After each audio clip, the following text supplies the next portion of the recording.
안녕하세요. 지금 운영하고 있는 비영리 단체를요, 이제 사단 법인으로 전환하려고 하는데요. 아, 네. 그러시군요. 오늘은 그 과정, 특히 울산광역시의 사단법인을 만들 때 어떤 절차가 있고 또 서류는 뭘 챙겨야 하는지 이걸 좀 자세히 알아보려고요. 네, 반갑습니다. 보내주신 그 비영리 법인 안내 자료 보면서요, 핵심만 딱딱 짚어주시면 좋겠어요. 네, 그럼요.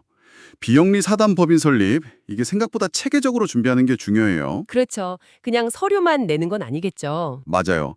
단순히 서류 작업이라기보다는 그 법인의 목적이나 앞으로 어떻게 운영할지 이런 방향을 명확하게 정하는 과정이거든요. 네네. 오늘 이 시간 통해서 전체적인 그림 한번 그려보시고 또 자칫 놓치기 쉬운 부분들 있잖아요. 그런 것까지 제가 확실히 짚어드릴게요. 아, 네. 좋습니다. 그럼 뭐부터 시작해야 할까요? 첫 단추를 꿰어야 할 텐데 역시 사람이겠죠. 맞아요. 모든 사람이 시작이죠. 법인 설립에서는 이분들을 발기인이라고 불러요. 설립을 처음 시작하는 분들이죠. 발기인이요? 몇 명 정도 필요한가요? 최소 3분 이상은 필요하고요. 이분들이 모여서 창립총회라는 걸 여셔야 해요. 첫 공식 회의인 셈이죠. 창립총회. 거기서 뭘 결정하나요? 굉장히 중요한 걸 많이 결정해요. 법인의 거의 헌법 같은 정관을 만들고 또 이사장님이나 임원분들 선출하고요. 앞으로 어떤 사업을 할지, 사업계획, 또 예산 같은 것도 다 승인하게 됩니다. 와, 정말 핵심적인 것들을 다 정하는 자리네요. 그렇죠. 그래서 회의록 작성이 아주 중요해요. 누가 언제 어디서 무엇을 어떻게 왜 했는지 그 육하원칙 아시죠? 거기에 맞춰서 아주 상세하게 기록하셔야 하고요. 네. 참석한 발기인분들 모두 인감도장 찍고 그 서류 페이지 사이사이에 간인도 해야 하고요. 그리고 총회 때 사진도 꼭 첨부해야 합니다. 아, 인감도장에 간인 사진까지 꼼꼼해야겠네요. 그럼 그 정관, 이게 제일 중요하면서도 좀 어렵지 않을까 싶은데요. 맞아요.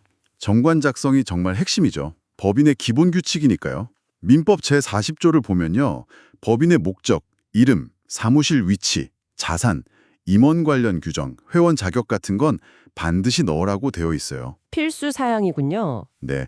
여기서 특히 중요한 건 그 목적을요. 너무 추상적으로 적으면 안 되고요. 구체적으로. 그리고 사업 내용도 실현 가능한 것들로 적어야 해요. 실현 가능하게, 네. 법인 이름은 혹시 똑같은 이름이 있는지 인터넷 등기소에서 미리 확인해 보셔야 하고요. 아, 중복 확인. 네.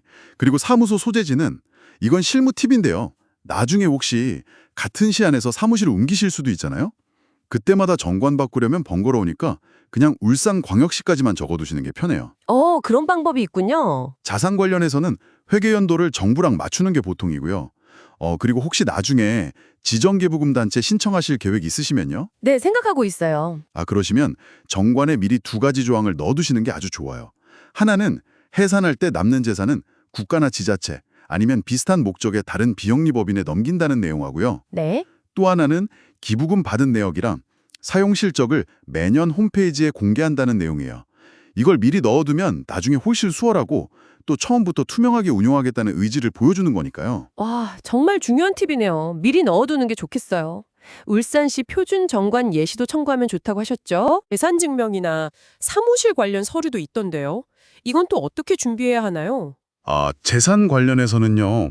사단법인은 재단법인처럼 거액의 기본 재산을 꼭 내야 하는 건 아니에요. 아, 다행이네요. 네. 하지만 법인을 운영할 최소한의 재정 능력은 보여줘야 하거든요. 구체적으로는 사무실 임차 보증금이랑 1년치 운영 예산의 한 10% 정도? 그 이상에 해당하는 운영 자금, 즉 현금이 있다는 걸 증명해야 해요. 현금 증명이요? 어떻게 하죠? 보통 은행에서 발급받은 예금 잔액 증명서 원본을 내시면 되고요. 만약 재산을 내놓겠다는 분이 계시면 그분의 재산 출연 승낙서 같은 서류도 필요하고요. 그렇군요. 사무실은 어떤 조건이 있나요? 사무실은 등기가 가능한 독립된 공간이어야 하고요. 집이랑 같이 쓰거나 그러면 안 되고 분리되어야 해요. 건물 밖에는 법인 간판도 달아야 하고요. 간판까지요? 네, 서류로는 임대차 계약서 사본, 만약 무상으로 사용하시면 건물 소유주분의 사용 승낙서 원본이 필요합니다. 네, 이제 거의 다 온 것 같은데요. 마지막으로 사업계획서랑 예산서. 이건 어떻게 짜야 할까요? 실제 활동 계획이니까 중요할 것 같은데요. 맞습니다. 이게 실제 활동의 청사진이죠. 사업계획서는 정관에 정해놓은 목적 사업이 있잖아요. 그걸 실제로 어떻게 해나갈지 구체적인 로드맵을 보여주는 거예요. 로드맵에요. 네. 어떤 사업을 언제, 어떤 방식으로, 누구를 대상으로 할 건지, 그리고 그 사업에 필요한 돈은 어디서 어떻게 마련할 건지 예산 근거까지 상세하게 적어야 해요. 회원은 어떻게 모집하고 회비는 어떻게 거둘 건지 계획도 포함해야 하고요. 회비 계획까지요? 그렇죠. 그리고 수지 예산서는 이 사업 계획하고 딱 맞아떨어져야 해요. 수입 항목에는 회비 말고 혹시 기부금 같은 게 있다면 관련 모금 계획도 같이 보여주는 게 좋고요. 네. 근데 한 가지 주의하실 점은 그 정부 보조금처럼 아직 확정되지 않은 좀 불확실한 돈은 예산 재원으로 인정받기 좀 어렵다는 거예요. 그러니까 현실적인 계획이 중요합니다. 아, 보조금은 빼고 현실적으로 짜야겠군요. 알겠습니다. 들어보니까 사당법인 설립 과정이 좀 명확하게 그려지는 것 같아요. 네, 다행이네요. 정리해보면 첫째, 뜻맞는 발기인 최소 3분 모아서 창립총회 열고 둘째, 법인의 뼈대인 정관 꼼꼼하게 만들고 이때 울산시 기준 꼭 확인하고요. 그렇죠. 셋째, 설립허가 신청서, 회의록, 재산이랑 사무실 증빙 서류들 잘 챙기고 넷째, 구체적인 사업 계획이랑 현실적인 예산안 짜기.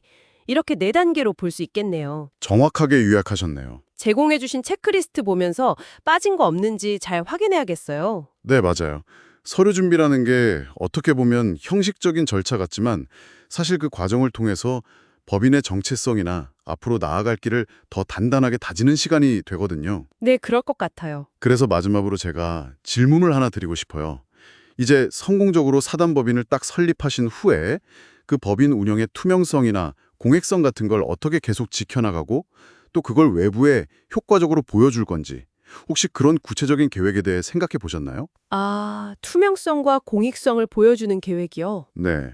이 질문에 대해서 한번 깊이 고민해 보시면 앞으로 법인을 더 신뢰받고 성장시키는데 아주 큰 밑거름이 될 거라고 생각합니다.